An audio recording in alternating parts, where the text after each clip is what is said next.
ॐ ज्ञानतिमिरान्धस्य ज्ञानञ्जनशलाकया चक्षुरुन्मिलितं येन तस्मै श्रीगुरुवे नमः।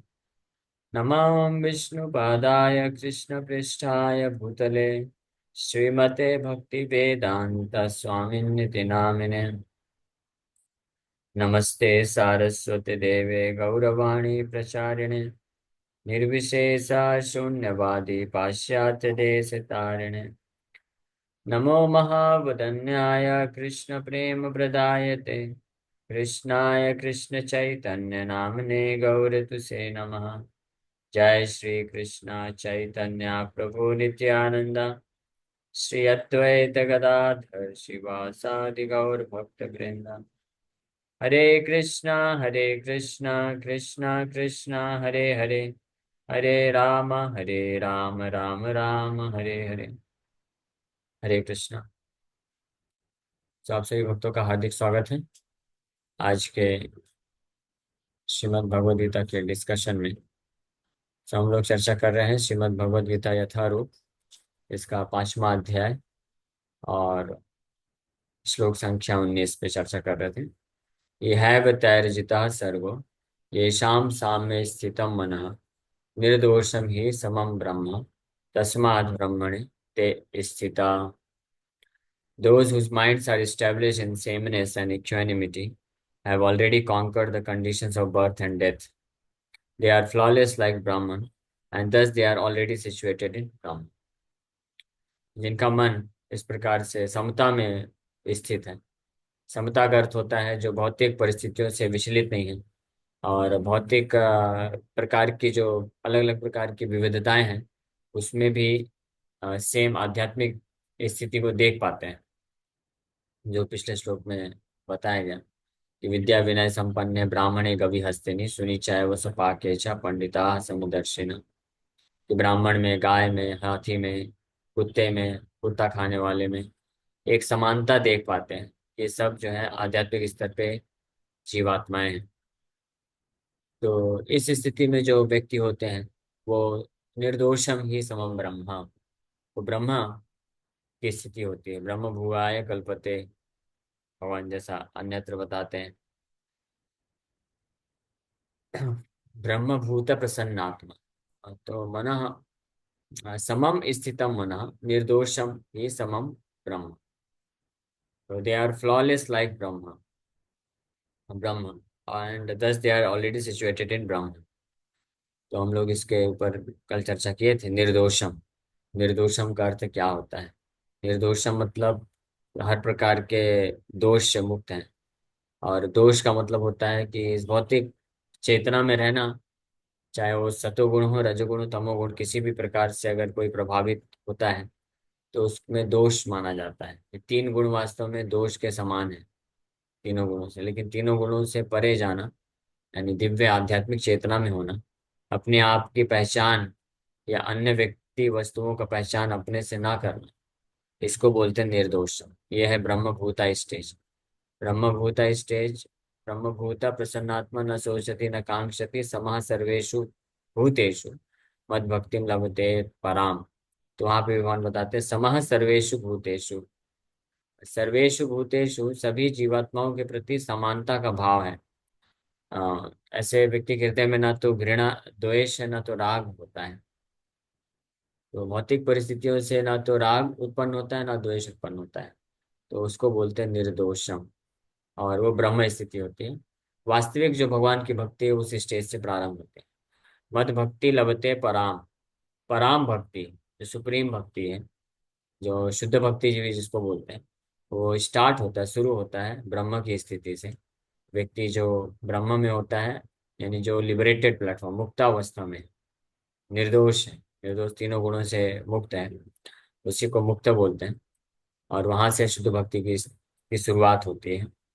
और उस स्थिति में वो ऑलरेडी जन्म मृत्यु के चक्कर से छूट चुके होते हैं और फिर पूर्ण रूप से वो भगवान हरि की सेवा में लग जाते हैं, काया मनसा वाचा। इसी को रूप गोस्वामी भक्ति रसामृत सिंधु में वर्णन करते हैं। इहा यस्य हरेर दास्य कर्मणा मनसा गिरा निखिलासु अपि अवस्थासु जीवन मुक्ता स उच्यते। यह यह मतलब इस भौतिक संसार में, यह यस्य हरेर दास से, भगवान हरि के दास दासत्व को जो प्राप्त कर चुके हैं इस भौतिक संसार में रहते हुए भी, कर्मणा मनसा गिरा, अपने कर्म से, मन से और वाणी से जो है भगवान हरि के सेवा में लग जाते हैं, तो वो जीवन मुक्ता स उच्यते। इस जीवन में रहते हुए भी मुक्त स उच्यते, मुक्त ही कहे जाता है। तो मुक्ति प्राप्त करने के लिए जरूरी नहीं भौतिक शरीर को त्यागना है, भौतिक चेतना को त्यागना है। और भौतिक चेतना से मुक्त जो व्यक्ति होते हैं वो वास्तव में भौतिक बंधन से मुक्त हैं, वो निर्दोष हैं, वो ब्रह्म की स्थिति में है, और भगवान की जो पराभक्ति है, पराम भक्ति है, शुद्ध भक्ति, उस स्टेज को प्राप्त करते हैं। इसलिए भगवान यहाँ बोल रहे हैं तस्मात् ब्रह्मणि ते स्थिता, वास्तव में वो ब्रह्मणि मतलब आध्यात्मिकता में स्थित है। Thus they are already situated in Brahmani. यह ब्रह्मणि मतलब वो भगवत चेतना में स्थित है, या और स्पष्ट रूप में बोला जाए तो तस्मात् वैकुंठ ते स्थिता, भगवान के धाम में स्थित है वो। They are not living in this material world, भौतिक जगत में वो रह नहीं रहे हैं। जैसे शिला प्रभुपाद जी बताएं, या I am always living in Vrindavan. Vrindavan को छोड़कर प्रभुपाद जी क्या है, पूरे विश्व में अलग अलग जगह भ्रमण कर रहे हैं, लेकिन जहाँ पे भी जा रहे हैं, क्योंकि निर्दोषम ही समम ब्रह्म, पूर्ण रूप से फ्लॉलेस लाइक ब्रह्मन है। क्योंकि मनसा काया मनसा वाचा निखिला सोपी अवस्थासु मनसा कर्मणा गिरा, गिरा मतलब शब्द है, मनसा मतलब मन, कर्मणा मतलब कार्य से कृष्ण की सेवा में निरंतर लगे हैं। इसलिए वो जो है भगवान के धाम में वृंदावन में है। और तस्मात् ब्रह्मणि ते स्थिता, इसी चीज को प्रबोधानंद सरस्वती भी बताते हैं। ऐसे भक्त के लिए, इस स्थिति में जो भक्त पहुंचते हैं, तो उनके लिए विश्वम पूर्ण सुखायते, विश्वम पूर्ण सुखायते, विश्वम पूर्ण सुखायते, विधि महेंद्र चकितायते। ये भागवतम के 5:17 में भी भगवत जी कोट करते हैं।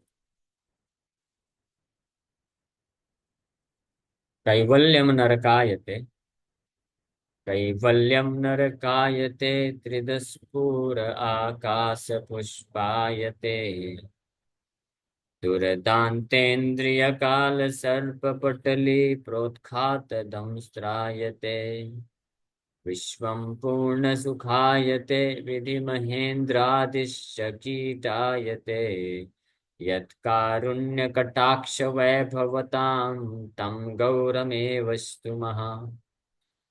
तो इस प्रकार से जो दिव्य चेतना जो ब्रह्मणी स्थिता में, निर्दोषम ही समम ब्रह्म तस्मात् ब्रह्मणि ते स्थिता, जो इस श्लोक में बोल रहे हैं, तो उसके लक्षण क्या होते हैं, ये प्रबोधानंद सरस्वती भी चैतन्य चरितामृत में वर्णन करते हैं कि ऐसे भक्त के लिए फिर जो मोक्ष का जो कल्पना है, मोक्ष की हैंकरिंग, मोक्ष के प्रति तृष्णा नहीं रहती है, मोक्ष या मुक्ति कैसे लगती है, कैवल्य मतलब मोक्ष, ये कैवल्यम निर्विशेष मोक्ष जो है, सायुज्य मुक्ति, मायावादी लोग जो एस्पायर करते हैं, ज्ञानी लोग, तो उस प्रकार की मुक्ति उनको नरकायत है, नरक के समान लगती है। और रही बात इस भौतिक संसार का जो सुख है, त्रिदशपुर, त्रिदशपुर मतलब इस भौतिक संसार का जो सुख है, अलग अलग हेवनली स्वर्ग इत्यादि लोकों में जो सुख प्राप्त होता है, तो वो आकाश पुष्पायते, आकाश में पुष्प के समान प्रतीत होता है, यानी बिल्कुल फैंटस्मगोरिया, जो है इल्यूजन, भ्रम लगता है, उसमें कुछ रियलिटी ही नहीं, इस प्रकार से उसको फील होता है।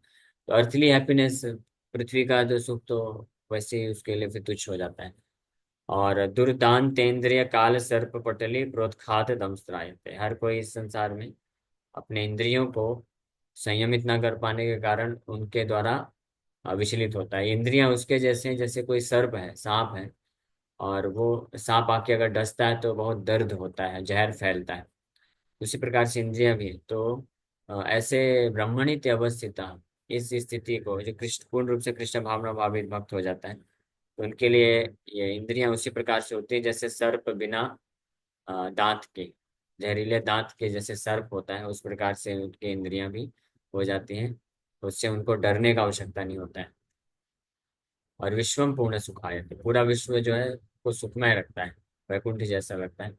विधि महेंद्रादिश्च कीटायते, ब्रह्मा और महेंद्र इत्यादि का जो पोजीशन है, स्थिति है, वो कीटायते, जो एक वो कीड़े मकोड़े के जैसा लगता है। किसको? यत कारुण्य कटाक्ष वैभवताम, श्री चैतन्य महाप्रभु के कृपा दृष्टि को जो प्राप्त करता है, ऐसे श्री गौरांग महाप्रभु का मैं वंदना करता हूँ। तो श्री चैतन्य महाप्रभु का चरण कमल में आश्रय लेने से, उनकी कृपा दृष्टि से, जिस भक्त को उनकी कृपा दृष्टि मिल गई है, उसके लक्षण बताए गए हैं। और जो गीता में वाणी श्लोक में बोल रहे हैं कि निर्दोषम ही समम ब्रह्म तस्मात् ब्रह्मणि ते स्थिता, तो यह एव तैर जिता सर्गा, ऐसा व्यक्ति यह यह तैर जिता सर्गा, सर्गा मतलब जन्म मृत्यु को वास्तव में वो ऑलरेडी जीत चुका होता है। उसके लिए जन्म मृत्यु जरा व्याधि दुख दोषाणु दर्शनम नहीं रह जाता है। ब्रह्म ब्रह्म की अवस्था में रहता है, निर्दोषम। So equanimity of mind as mentioned above is the sign of self realization। आत्म साक्षात्कार को कोई प्राप्त कर लिया है, ये कैसे पता चलता है? कि उसका मन जो है साम्य अवस्था में होता है, यानी मन विचलित नहीं होता है। मन विचलित होता है इस संसार में अलग अलग प्रकार के इंद्र तृप्ति की भावनाओं के कारण। हाँ, अलग अलग परिस्थिति में, या तो भोग भोग की वासना भावनाओं के कारण मन विचलित होता है, या जब जब कुछ दुख आता है तो उसके कारण मन विचलित होता है। भोग और त्याग दोनों के कारण मन फंस जाता है। लेकिन इक्वेनिमिटी का मतलब होता है साम्य अवस्था, कि अगर इंद्र तृप्ति के साधन सामने आए तो भी विचलित ना हो, एजिटेट ना हो उसका मन। और अगर कुछ दुख आए, इंद्र तृप्ति के जो संसाधन है, सुख सुविधा है, वो उससे हट जाए, तो भी विचलित ना हो। इसको बोलते हैं साम्य अवस्था। और ऐसे ही व्यक्ति को वास्तव में धीर बोला जाता है। यहाँ पे जो धीर व्यक्ति है उसके भी उसका भी यही परिभाषा है कि यह यह बतैर जिता सर्व येषाम साम्य स्थितम मना, येषाम साम्य स्थितम मना, जिसका मन साम्य अवस्था में होता है। हाँ, जो है उत्तेजित करने वाले वस्तुओं से उत्तेजित नहीं होता है, और सुख सुविधा में वो बहुत ज्यादा प्रफुल्लित नहीं होता है, और दुख में बहुत ज्यादा दुखी नहीं होता है। उसको बोलते हैं साम्य अवस्था, और इसी को धीर भी बोला जाता है।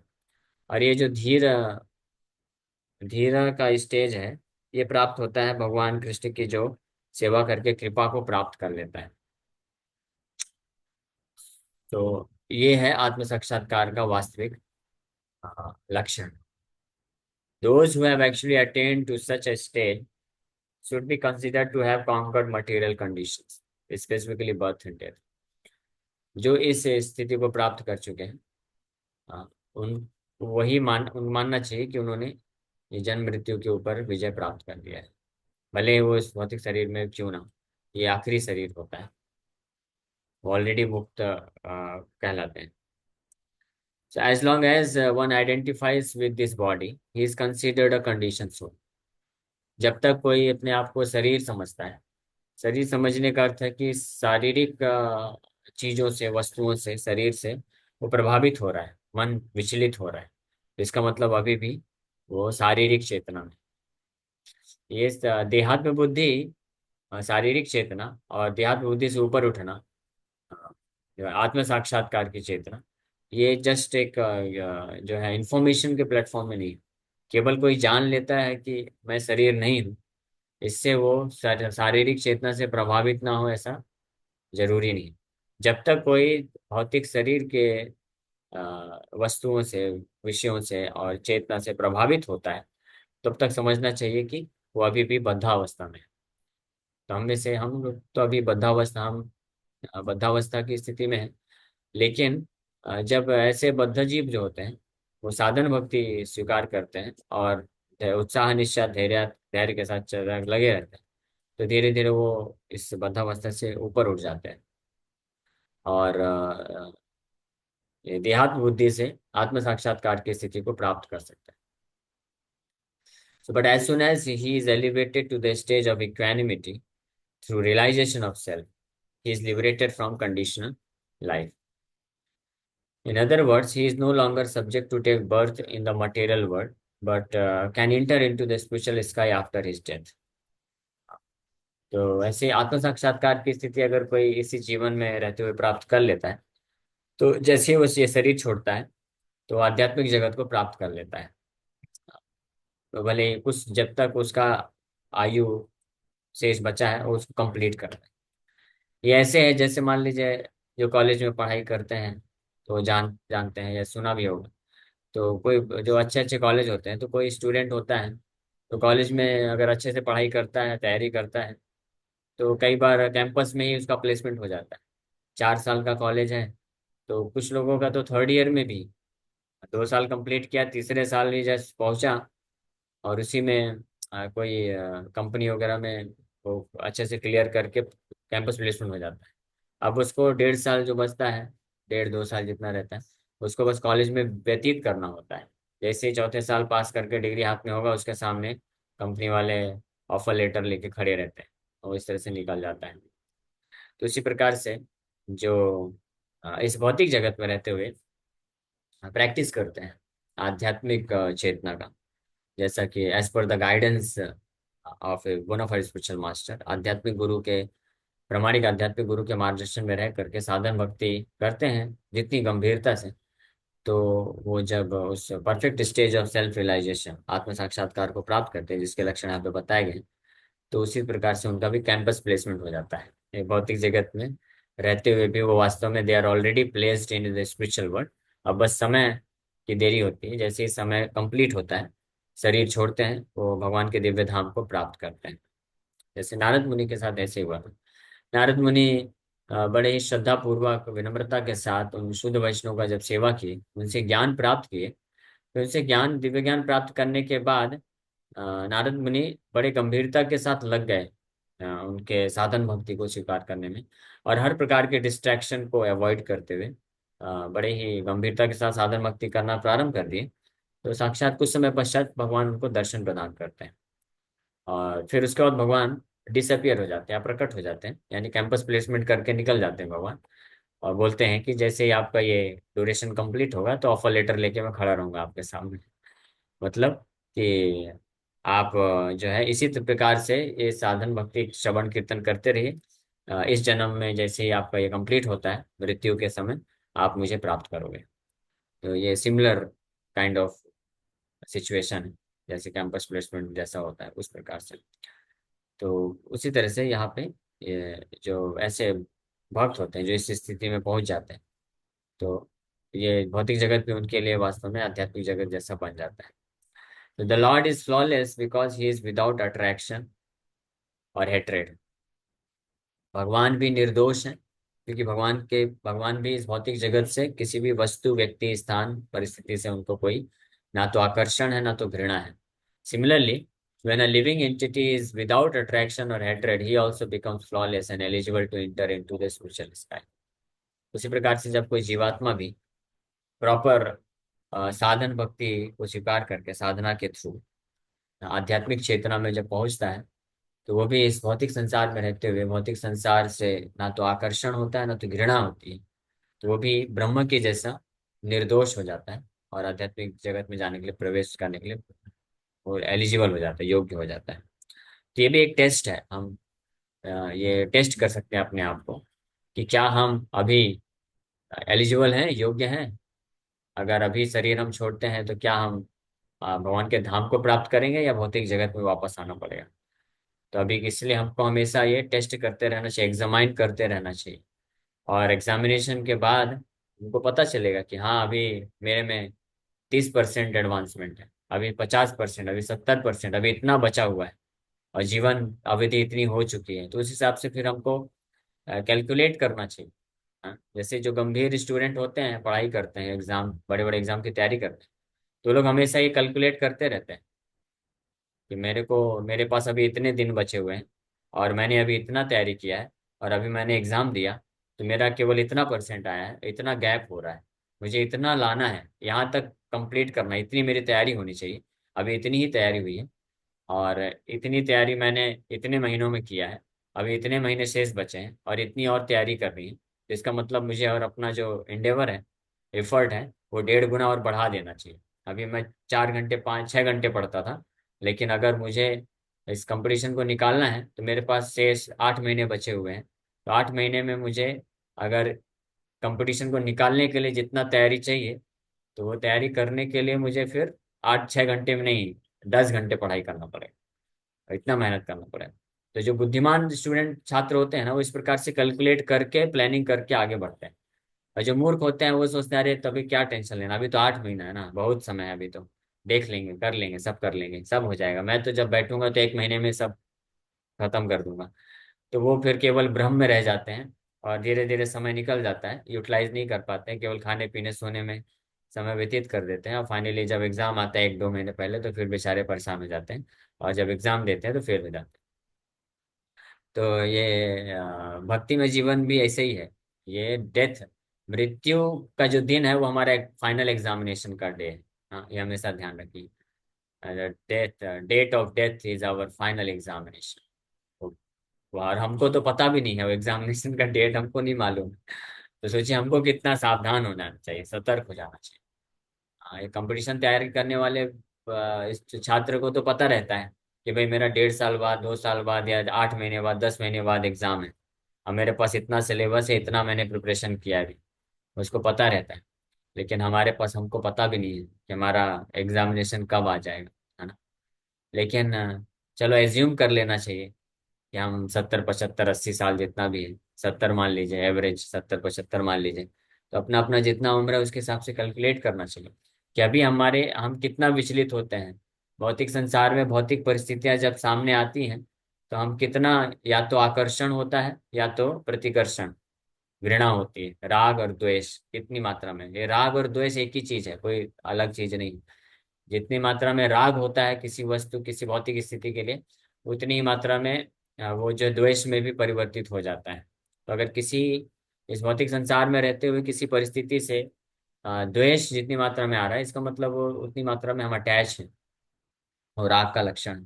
लेकिन जो वास्तविक रूप में साम्यावस्था में व्यक्ति है, जो one who is done with material conditioning, one who is done with material lust, he is eligible to enter into spiritual world।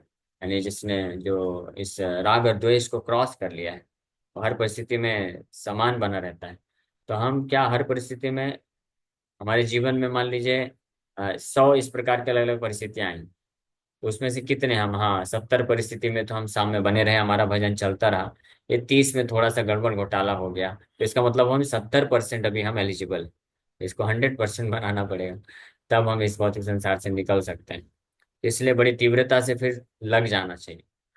जैसे जो स्टूडेंट होता है, तो जब समझ जाता है कि अभी मेरा इतना प्रिपरेशन हुआ है, इतना बचा हुआ है, तो वो फिर और मेहनत करता है, और प्रैक्टिस करता है, और सॉल्व करता है, डाउट क्लियर करता है, और गाइडेंस लेता है, और क्लासेस अटेंड करता है।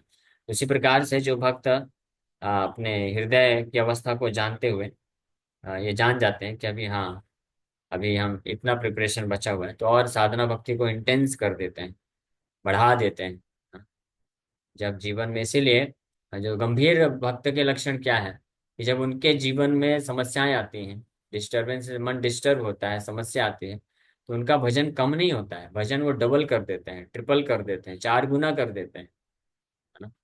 ये है गंभीर जो भक्त के लक्षण, या बुद्धिमान जो होते हैं उनके लक्षण होते हैं। और जो गंभीर नहीं है, सीरियस नहीं है, या जो बुद्धिमान नहीं है, उनके लक्षण होते हैं कि जब जीवन में समस्याएं होती हैं तो भजन आधा हो जाता है, आधे का आधा हो जाता है, या खत्म ही हो जाता है।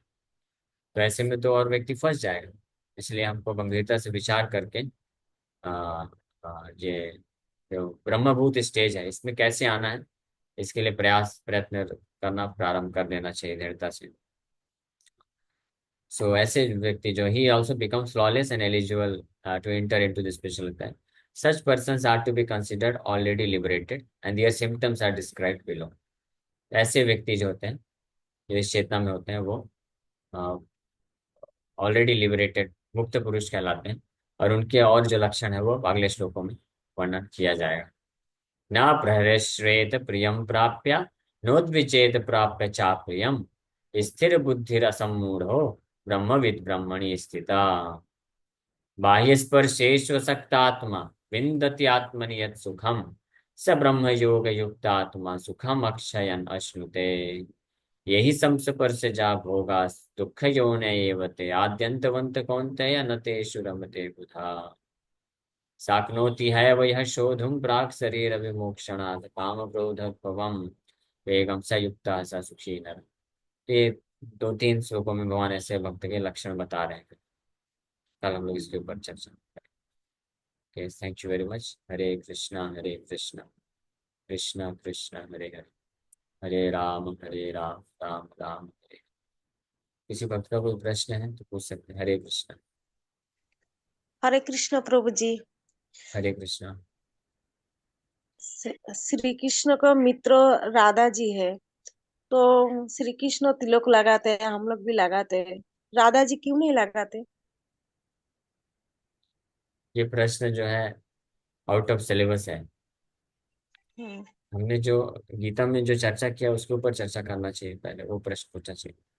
हम लोग चर्चा कर रहे हैं कि अभी हम भौतिक बंधन में फंसे हुए हैं, वो बंधन से हम कैसे मुक्त हो जाएं, उसके ऊपर हम अभी चर्चा कर रहे हैं, उसके ऊपर प्रश्न पूछना चाहिए। फिर बंधन से मुक्त होने के बाद आध्यात्मिक जगत में जाएंगे, तब राधा कृष्ण का दर्शन मिलेगा। फिर राधा कृष्ण कैसे रहते हैं, क्या लीला करते हैं, वो क्यों करते हैं, उधर फिर इसका जवाब मिलेगा। ठीक है, अभी हाँ। हमको कैंपस प्लेसमेंट प्राप्त करना है। कैंपस प्लेसमेंट होने के बाद कंपनी में जाने के बाद वो मैनेजर के अंडर में कैसे कार्य करना है वो बाद में। अच्छा। ठीक है। ठीक है, हरे कृष्ण प्रभु जी। हरे कृष्ण। और कोई प्रश्न? पंचांग प्रणाम। हरे कृष्ण। प्रभु जी, जैसे आपने बताया कि जैसे जो व्यक्ति इस चीज से उड़ जाता है, देहात्म बुद्धि से जान जाता है, मतलब मान लीजिए मान भी लिया है वो चीज और उसके उसमें है भी उस व्यवहार में, तो वो एक तरह से मुक्त हो गया, इस धरती पे रहते हुए भी मुक्त अवस्था में हो गया। तो जरूरी तो नहीं है ना कि जो मुक्त अवस्था में है तो वो भक्ति के प्रोसेस में रहे, सिर्फ मुक्त अवस्था तक ही रह के और इस धराधाम को छोड़ के जाए चला जाएगा तो मुक्त बस हो जाएगा। तो वो पूर्ण रूप से मुक्ति की अवस्था नहीं है। जो लोग भक्ति मार्ग में नहीं है, ऐसे जो ज्ञानी हैं, ज्ञान मार्ग में है, निर्विशेषवादी हैं, ब्रह्मवादी हैं, तो वो भी कभी कभी भौतिक जगत के जो डुअलिटी है उससे ऊपर उठ करके साम्य अवस्था में आ जाते हैं, जो स्ट्रिक्ट तरीके से बहुत ही सख्ती से पालन करते हैं साधना को। लेकिन वो टेम्परेरी फेज होता है, उनका वापस से पतन होने का चांस रहता है। क्योंकि वो जो है इस भौतिक जगत के कंडीशंस को तो छोड़ दिए हैं, लेकिन परफेक्ट स्टेबल पोजीशन को प्राप्त नहीं किए, बीच में अटके हुए। जैसे मान लीजिए कोई व्यक्ति, कोई पायलट है, वो बहुत अच्छा ट्रेनिंग लिया, अब एरोप्लेन हेलीकॉप्टर में बैठ गया है, अब उसको चला रहा है। तो फ्लैट उसमें एयरपोर्ट में रनवे में दौड़ाते दौड़ाते फाइनली उसने ये सफल हो गया कि एरोप्लेन को टेक ऑफ करा दिया, ऊपर उठा लिया। तो ऊपर तो उठा लिया, लेकिन ऊपर आपको उसको मालूम ही नहीं है कि अब लैंडिंग कैसे कराना है। हाँ, तो ऊपर उठा करके केवल हवा में तो तैरा नहीं सकता ना कहीं जाके उसको लैंड कराना पड़ेगा। तो अगर वो कोई अन्य ग्रह में, खैर अगर उदाहरण ले कि अन्य ग्रह में कोई स्पेस शूट वगैरह लेके जाता है, स्पेस शटल, तो अन्य ग्रह उसको नहीं मिलेगा, तो वापस पृथ्वी में आके उसको लैंड कराना पड़ेगा। आकाश में तो तैरता नहीं रहेगा। ये प्रभुपाद जी उदाहरण देते हैं। उसी प्रकार से जो निर्विशेषवादी हैं, ब्रह्मवादी हैं, तो जब तक कृष्ण के चरण कमलों में स्थिरता नहीं मिलेगी, तब तक उनको वापस से इस भौतिक जगत में फिर से आना पड़ता है। ये ब्रह्मा जी भी इस बात को बोलते हैं, विमुक्त मानिनस। वो अपने आप को विमुक्त मानते हैं, समझते हैं, लेकिन फिर भी वो कालांतर में वापस से आके गिर जाते हैं, पतंत या था। इसलिए वो पूर्ण रूप से मुक्ति नहीं है, वो पार्शियल, आंशिक मुक्ति है। और प्रभु जी, वो जो हम सच्चिदानंद स्वरूप है तो उनको आनंद भी प्राप्त नहीं होता होगा, जो एक आनंद नहीं, स्वरूप आनंद नहीं होता है। प्राप्त होता है। आनंद तो, आनंद के स्वरूप, आनंद कृष्ण का नाम है। तो आनंद कृष्ण के आश्रय में जाने पे मिलता है। वो जो सत स्वरूप है उसको एक्सपीरियंस कर सकते हैं आत्म साक्षात्कार के द्वारा। लेकिन फिर चित्त और आनंद जो है, उसको परमात्मा के स्तर पे जाने पे चित्त, जो ज्ञान है, उसको रियलाइज कर सकते हैं। और कृष्ण का शुद्ध भक्त बनने पे आनंद की स्थिति, तीनों सच्ची सच्चित आनंद को प्राप्त किया जा सकता